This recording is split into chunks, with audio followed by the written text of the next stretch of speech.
Hello, hello. I'm gonna log in on my phone so I know that everything can be heard.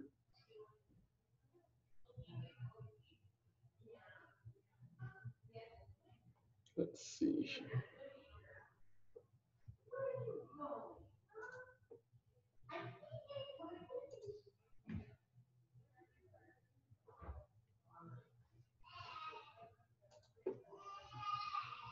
Hello, hello. Hello? Oh, I can hear myself. That's a good thing. Because last time I did this, I could not hear myself. Let me make sure I get this recording. Good, we're recording. And we're at 11 o'clock, I believe, right on the dot. Perfect. Well, thanks so much for being here with me. I am a pediatric and family chiropractor in Murrieta, California, as you probably saw on Facebook. I have my diplomat in chiropractic pediatrics, and I love seeing special populations, or if there's not even a diagnosis, kids with proprioceptive problems. And the reason why is because chiropractic works so well because we get at the root cause of what's going on. So if this topic grabbed your attention, I'm super glad you're here. We're going to go ahead and get right on into it. We'll probably spend, my goal is 15 minutes together, so it's not going to be a comprehensive, it's going to lay down the basics to give you a deeper understanding of what's going on. And then if you want to know a lot of the science and studies and all that stuff that go into it, there's a seminar that's happening next week called the Global Perfect Storm Seminar that you can sign up for. And world-renowned chiropractor, pediatric chiropractor from Crystal Lake, Illinois, Tony Ebel, will be going probably an hour and a half knowing him into the science and whatnot of what's going on here. So I'll post a link and give it to you guys so that way you can register for that if you want to. So we're going to start at the very beginning. If you signed up, then you most likely know what proprioception is because the title Proprioceptive Seekers. It's a big word, but it's actually super easy to understand. We're going to call proprioception communication that the brain interprets or understands. Okay. Now, there's two directions of communication. You have communication from your brain to your body, and you have communication from your body to your brain. Okay. We're going to focus mainly on the communication from your body to your brain, and we're going to kind of rename that. Communication to your brain is called sensory feedback. Okay. Let me go to the next slide here. So there's two types of sensory feedback. Okay. Proprioception is one of them. Nociception is the other one. Okay. So we're going to spend most of our time talking about proprioception and how we improve that, because nociception is pretty much just the, I don't know if you can say opposite, but a more complicated version of proprioception. Okay. So proprioception is the brain's understanding of where the body is in space. Okay. So if you close your eyes and you put your arm in front of you or above you, behind you, all those different sort of directions, you know exactly where your arm is without actually having to look at it. Okay, so that's proprioception. Okay, your brain's ability to understand where the body is in space. Okay, now proprioception is sensed by the brain with receptors, and it's those receptors are triggered by movement and vibration. Okay, these receptors are located within our joints, and some areas of receptors are more densely packed than others, meaning there's more importance for feedback in those areas. Okay, so it's kind of like I don't know, if you put cameras around your house, making sure that your house is safe, and you put 2 or 3 cameras that are getting all the different angles of the front door, and you have one looking at the garage, then you can tell that the front door is a more important space for you to view than the garage. Okay, so it's the same thing. So if we have a more densely packed area of receptors in our body, the brain really wants to know what's going on in that particular spot. That's why it's more densely populated with receptors. Okay, so we'll talk about that. We'll come back to that in a couple minutes. So what type of sensory information is reaching the brain from these two pathways? Well, as you can see on the slide, proprioception is calming, it's relaxing, soothing, and it's movement to the brain. Okay, it's proper feedback to the brain. Nociception, on the other hand, is loud, it's annoying, it's noisy, and it's irritating, okay? This is important to know because if you have a lack of proprioception and you have a influx of nociception, then all the information that's reaching the brain is loud, annoying, noisy, and irritating, okay? So proprioception and nociception are like two identical keys to the same lock in the brain, okay? If you want to research that, it's called the gate theory, okay? It's why vibration therapy, or what's another therapy that people are using, e-stim and things like that. They say they're using the gate theory to block nociception, improving proprioception, which turns off pain. Okay, only one source of feedback, so only proprioception or nociception can get in at a time until the other is stimulated. That key gets stuck in the brain. So let's say proprioception is the sensory feedback that's reaching the brain. That's the key that's going to remain in there until that key is taken out and nociception is put in, and nociception is going to keep on going on until that key is taken out. So after we look at proprioception and nociception, we know that one is calming and one is noisy. They're battling for receptors in your body. Only one feedback will work at a time, okay? So this is where we get into very high-paced kiddos have lots and lots of nociception to the brain and get stuck in this loud, annoying, noisy, irritating state. Okay, and if you ever sat in traffic or you've been, I think of like a Dumb and Dumber. I don't know if you've seen that movie, but he says you want to hear the most annoying sound in the world, and makes a super annoying sound, and the bad guy gets like super irritated and tells them, just to be quiet. That's what these kids are searching for. They want to stop nociception and they want to engage proprioception. Okay, so why do kiddos seek out proprioceptive feedback? Because they don't have it naturally facilitating to their brain. In other words, they don't have proper movement or proper vibration in those particular receptor areas, okay? So proprioception is sensed by the brain through movement and vibration in those sensory receptors, okay? When they don't have proprioception naturally facilitating to the brain, proper movement is not in those receptors, okay? Now, the next thing you might want to know, which is going to be the next slide, where are these receptors located and where are they more densely packed? What would that lead to as far as some of the things that we mentioned, in the ad copy when we were talking about this seminar? So 33% of our entire body's proprioceptive receptors are located in the upper neck area. Okay, going back to our example earlier, if we got 3 cameras looking at the front door, we can say that to those owners, the front door is really, really important. They really want to know what's going on. And so it makes sense that our brain really, really wants to know what's going on at our upper neck, because without that, you don't know your body's head position. You don't know how to fight gravity. You don't know how to really know where your body is in space, which triggers nociception. And so the brain really wants to know. So that's why it has really sensitive proprioceptors or really sensitive areas in the upper neck. Okay.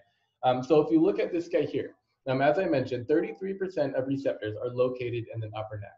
Okay, so if a kid is trying to get proprioceptive feedback, trying to get vibration, trying to get movement into the upper neck because the nociception key is stuck, locked in the brain, head banging. If you bang your head on the wall, that's going to send vibration through your neck. Tics, so constantly looking left and right, neck jetting, oral seeking, so biting, chewing, yelling, grinding teeth, all of that is sending vibration through the upper neck. So these kids are seeking proprioceptive feedback, trying to replace that with the nociceptive feedback, okay? Now, if we look at the entire spine, 60% of receptors are located in the spine. So we talk about 33% of the receptors in the spine are located in the upper neck. Now, 60% of the total amount of proprioceptive receptors are located in the spine in general, okay? Which is why some of our ADHD kids, or our kids that are just wired, I love running, love jumping, love crashing, love wrestling, love deep pressure. So whether it's deep massage or deep hugs, because they're trying to stimulate those sensory receptors, those proprioceptors in the spine to take the nociceptive, annoying, irritating key out and put in the calming, soothing key of proprioception, okay? The rest of our proprioceptors are located in our hands, feet, and groin, okay? So our grabbing, stomping, throwing, touching every item in the stores, okay, that's going to stimulate those proprioceptors in the hands, feet, and the groins, why sometimes they self-stimulate, okay? So all of these movements, all of these behaviors are intelligent by the body because the brain is seeking proprioceptive feedback. That's why we call this proprioceptive seekers, okay? Because their brain is looking for this source of calming proprioceptive feedback and to get rid of, once again, that nociceptive irritating feedback, okay? So why, as a chiropractor, am I talking about this? How does this help?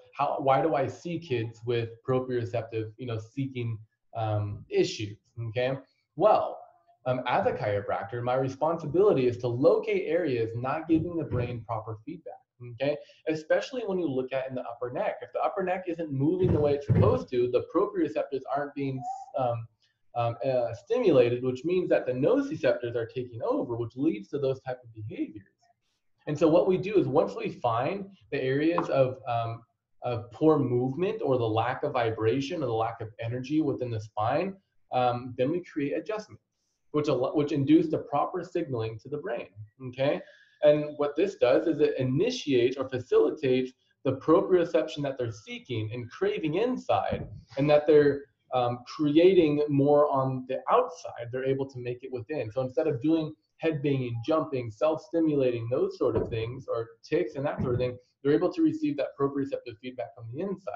And what that does is facilitate the healing process. Over time, the body starts to naturally facilitate proprioception from within that they're craving, like I talked about before. And the really cool thing is the child becomes the hero in their own story. Their body is providing proper feedback now. And so they don't have to seek out other things. They don't have to get medicated. They don't have to search for solutions from the outside in, because their body is healing from the inside out. And the really cool thing is when the children begin to recognize that the chiropractic adjustment is helping their system to relax, they love getting adjusted. There's a couple of stories that I have, and I'll show you a couple scans here in a second. Actually, we'll show you this one. One of them is Holden. He loves getting adjusted, and they just laugh the whole time because the brain loves the proprioception. His brain needs it. And this is when we get comments from our proprioceptive seeking kiddos, such as, I can feel it calm my engine inside, okay? So what we do in our office to not only search for the areas in the spine that aren't moving, therefore the areas where nociception key has taken over, causing the brain to be irritable and anxious and angry, is we measure signals of poor proprioceptive feedback, poor autonomic balance, and we'll get into that word deeper in the next webinar.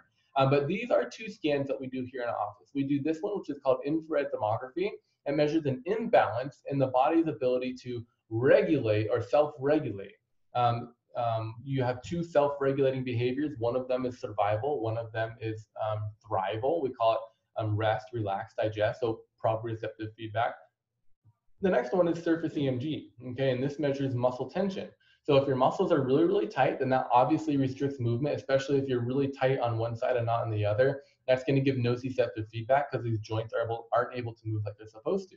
So we bring them in on our first scan and measure not only with our hands, but also with our instruments, with the computer, to see, is there a proprioceptive feedback issue, and is nociception taking over, causing the body to be in a state of, we call it a gas pedal, or fight or flight, or survival.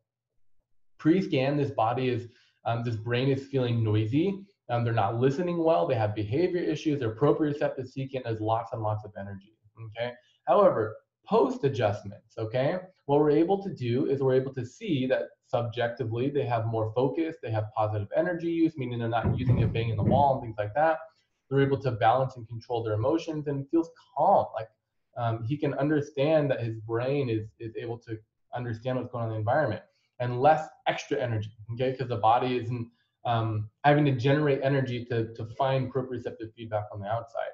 So you can see on the infrared thermography scan, we had a high inflammation at the top. Red is high inflammation, which we talked about. 33% of those proprioceptors are located in the upper neck. So if we have stress in the upper neck, that's a densely populated area. It's like all three of those cameras go out and we can't see the front door and we're freaking out, right? And so we can see the adjustment calms down that inflammation, allows and facilitates proper proprioception. And then you can see here, white is healthy muscle tone, green is mild muscle spasming, blue is moderate, red severe. We have severe muscle spasming pretty much on the whole left side and a little bit more on the right. And then you can see it completely changes. Only 2 reds compared to the bajillion reds that are on this side. So the reason why these things are happening is because the body is self-regulating and producing proprioceptive feedback instead of relying on nociceptive feedback. Okay. And then this one, so this is a bit of an older kid. This one is an 8-month-old, as you can see down here. Okay. This was the scan that this baby came in, and again, we'll go into this much deeper in the next webinar with Tony Ebel. But the sources of muscle tension or inflammation include things like a stressful birth process, which is why I say I'm a pediatric chiropractor. I recommend that every baby come be checked after birth so that we can make sure that there's no poor areas of movement or energy in the spine, poor areas of vibration in the spine, which would cause nociception to be triggered from day one. So this baby had a very stressful birth process. They broke 4 vacuums on this baby head. The baby got stuck in the birth canal and eventually had to be taken out via C-section. Okay, this baby was diagnosed with torticollis, which means that the head is stuck in one direction, so you can visibly see that there's poor proprioception going on. This baby was also constipated, struggled with acid reflux, and severe motor delays. This baby wasn't rolling left to right, wasn't even initiating crawling, hated tummy time. And so you can see this is baby's thermal scan. Okay, lots of inflammation all over the spine. This was this baby's 2nd, 3rd, and 4th. You can see the body calm down. And what happened over this course of time is the body started pooping well, the acid reflux went away, the motor delays, the baby caught up in their milestones pretty quickly, and the torticollis went away as well. Okay, and then one thing that I want to highlight here, this baby had been in physical therapy 2 times a week from 2 weeks old to this 8-month point and hadn't made any improvement in the torticollis. The baby still couldn't turn his neck.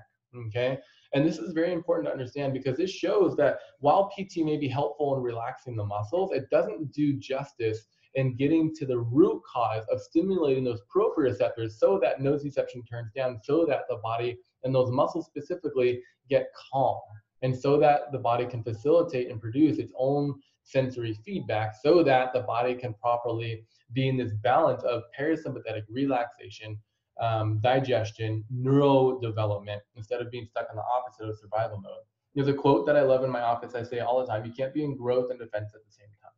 Okay. So if this was helpful for you, I definitely want to give you the opportunity, if this is something that you think your child or yourself can benefit from. Normally my in-office exam, their initial exam, is $195. That includes a history and consultation, a posture analysis if they're old enough, okay? But definitely the thermography scan and the surface EMG scan once again if they're old enough. We do thermography on everyone. If they're older than 3 or 4, we try to get a surface EMG scan as well. That includes a hands-on spinal exam. And then our second visit, what we do is we go over everything together. This is what the infrared thermography scan looks like. This is what the surface EMG scan looks like. It's very non-invasive. There's no chemicals, x-rays, or anything like that. That second visit, we go over your complete report of findings. So you learn, here's where the proprioceptive feedback isn't working. Here's where nociception is firing. And here's how bad the problem is. And then the really cool thing is we put a plan of healing together that's personalized according to you or your kid's scans. Okay. As a thank you for being part of this seminar, I'm going to offer it to $47 for you. Okay. And then to make things even sweeter, this $47 I'm not even going to put in my own pocket. Okay. This whole seminar, as you can see on, maybe it's the very top scan here, is sponsored by the National Family Wellness Alliance. Okay. And so all these, all the money that from these initial exam fees are going to be donated to this nonprofit. And what this nonprofit is doing is going to donate all the money from all the different doctors that are doing these sort of things to what's it called? It's Heidi Havoc. She's a Australian, she's a Kiwi. Sorry, she would kill me if she heard me say that. A New Zealander that's doing chiropractic pediatric research, because we recognize that more and more doctors, more and more people need to see the research on how chiropractic helps pediatric pediatric patients. So that's not going in my pocket. It's completely going to the nonprofit, which is completely going to pediatric chiropractic research, so that pediatric chiropractic becomes normalized and expected in every single kid. Okay, so if that interests you, Two things: either you can give us a call, 951-698-4848. Just leave a message. We won't answer the phone until 2 today because this is my time to do seminars and that sort of a thing. You can also text this number. Okay, if texting is easier for you, because I know the world relies on texting, just text us. Send us a quick text. Says, hey, this is my first and last name. I was on the webinar for proprioceptive seekers. I want to bring my kid in for $47, and my staff will sure to get back to you today. Most likely today. If we're super busy, maybe tomorrow. We only have a couple of spots left for this week, so if you wanted to get them in as quickly as possible, make sure you make that. And then this offer expires at the end of next week. So I want you to give time to think about it and do some research for sure. But by the end of next week, this offer will go away. You won't pay the full $195. We'll give you a referral rate of $125. And this offer also is extended to your full family. So each person will be $47, and each of those $47 goes to the National Family Wellness Alliance. Let's see if I have any questions here. I'll show myself. Where is the chat box? Cool, no questions here. Any questions, you can put them in the chat box real quick, and I'll try to answer them. If not, I hope this was super helpful. Feel free to message me on Instagram or Facebook, wherever you saw this, or email. I still use email as well. And I'd be happy to answer any questions that you might have. If not, I'll see you in the office. And we'll see you. Let me see actually if I can post that link for the webinar next week here. Let me pull it up on my Facebook, and I'll post it in the chat so that way you guys can just grab it. Come on, Facebook, load. March 11th is going to be our next webinar. I'm doing it on ear infections. So that one should be really good. A lot of these same kids struggle with ear infections. And so if you want to know more about that, I'll be going deep into that. Let me bring Skype back up. There you go. So there's the link. Go ahead and click on it. I'll give you guys a couple minutes, and then I'll go ahead and sign out of here. Okay. Thank you so much for joining me. I really appreciate it. I hope this was helpful for you. And then I'll be saving this recording too. So if you know anybody that might be interested in this information, once again, send me an email, text message, and we can go ahead and get it out to them. Okay. Have a wonderful rest of your day, and we'll see you soon.